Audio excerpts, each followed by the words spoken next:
नमस्कार दोस्तों, आज हम बात करने वाले हैं एक ऐसे राजा की जो अपने समय में एक महान सम्राट थे और ज्ञान के प्रति उनकी कुछ विशेषताएं उन्हें इतिहास में अमर बना देती हैं। आज की इस कहानी में हम जानेंगे एक ऐसे शासक के बारे में जिसे लोग विद्वान राजा, योद्धा, सम्राट और महान निर्माता के नाम से जानते हैं। उनका नाम था राजा भोज। लेकिन सवाल यह है, क्या राजा भोज सच में उतने ही महान थे जितना इतिहास हमें बताता है, या फिर उनकी कहानी के पीछे कुछ ऐसे रहस्य छिपे हैं जिन्हें समय ने हमेशा के लिए धुंधला कर दिया। आज हम इस वीडियो में राजा भोज की पूरी जिंदगी, उनकी उपलब्धियां, उनका ज्ञान, उनके युद्ध और उनके रहस्यों को एक गहराई से समझने की कोशिश करेंगे। राजा भोज का संबंध था भारत के एक शक्तिशाली राजवंश से जिसे कहा जाता है परमार वंश। यह वंश मध्य भारत के मालवा क्षेत्र पर शासन करता था। उनकी राजधानी थी धारा नगरी, जो आज के मध्य प्रदेश के धार जिले में स्थित मानी जाती है। इतिहास के अनुसार राजा भोज का शासनकाल लगभग 1010 ईस्वी से 1055 ईस्वी के बीच माना जाता है। लेकिन उनके जन्म और बचपन को लेकर इतिहास में कई अलग अलग मत मिलते हैं। कुछ इतिहासकार कहते हैं कि वे बचपन से ही असाधारण बुद्धिमान थे। वे सामान्य बच्चों की तरह नहीं थे। जहां अन्य बच्चे खेल में रुचि रखते थे, वहीं भोज का ध्यान ज्ञान, ग्रंथों और अध्ययन पर था।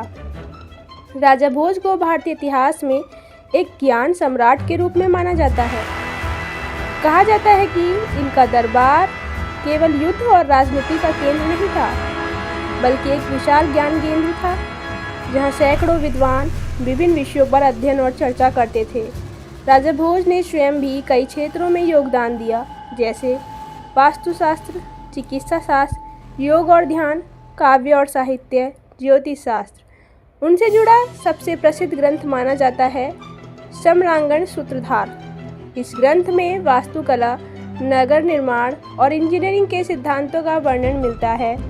कुछ इतिहासकार मानते हैं कि यह ग्रंथ सीधे राजा भोज ने लिखा, जबकि कुछ कहते हैं कि यह उनके संरक्षण में लिखा गया। लेकिन इतना तय है कि राजा भोज का ज्ञान के क्षेत्र में बहुत बड़ा योगदान था। अब अगर हम राजा भोज को केवल एक विद्वान मान लें तो यह अधूरी कहानी होगी, क्योंकि वे एक शक्तिशाली योद्धा भी थे। उनके शासनकाल में मालवा साम्राज्य का काफ़ी विस्तार हुआ। उन्होंने कई छोटे राज्यों को अपने अधीन किया और अपनी सेना को इतना मजबूत बनाया कि दुश्मन उनके नाम से ही भयभीत हो जाते थे। उनके शासन में युद्ध केवल विस्तार के लिए नहीं थे, बल्कि एक संगठित राज्य बनाने के उद्देश्य से भी थे। उनकी नीति थी शक्ति और ज्ञान दोनों साथ चले। राजा भोज के समय में धारा नगरी एक स्वर्ण युग में पहुंच चुकी थी। यह शहर ज्ञान, कला और संस्कृति का केंद्र बन गया था। भव्य मंदिर, उन्नत जल संरचनाएं और सुंदर नगर निर्माण इस काल की पहचान थे। सबसे प्रसिद्ध संरचना मानी जाती है भोजताल, यानी कि भोजपुर लेक। कहा जाता है कि यह झील राजा भोज की दूरदर्शी सोच का परिणाम थी और इसके निर्माण में अत्यंत उन्नत इंजीनियरिंग तकनीक का उपयोग हुआ था। अब हम उस हिस्से पर जाते हैं जहां इतिहास और लोक कथाएं एक साथ मिल जाती हैं।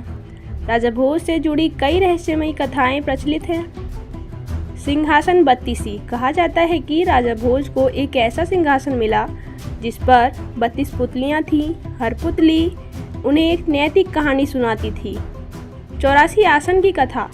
लोक कथाओं के अनुसार राजा भोज को 84 योग आसनों का ज्ञान मिला, जो आगे चलकर योग परंपरा का हिस्सा बना।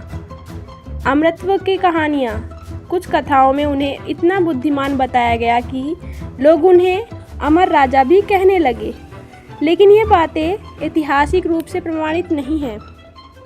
हर महान साम्राज्य की तरह परमार वंश का भी अंत हुआ।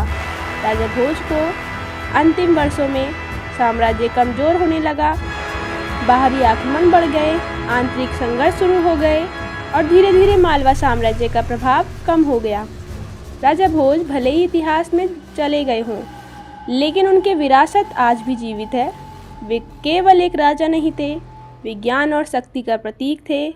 आज भी लोग उन्हें याद करते हैं क्योंकि उन्होंने भारत के इतिहास में ज्ञान, कला और शासन का अद्भुत संतुलन बनाया।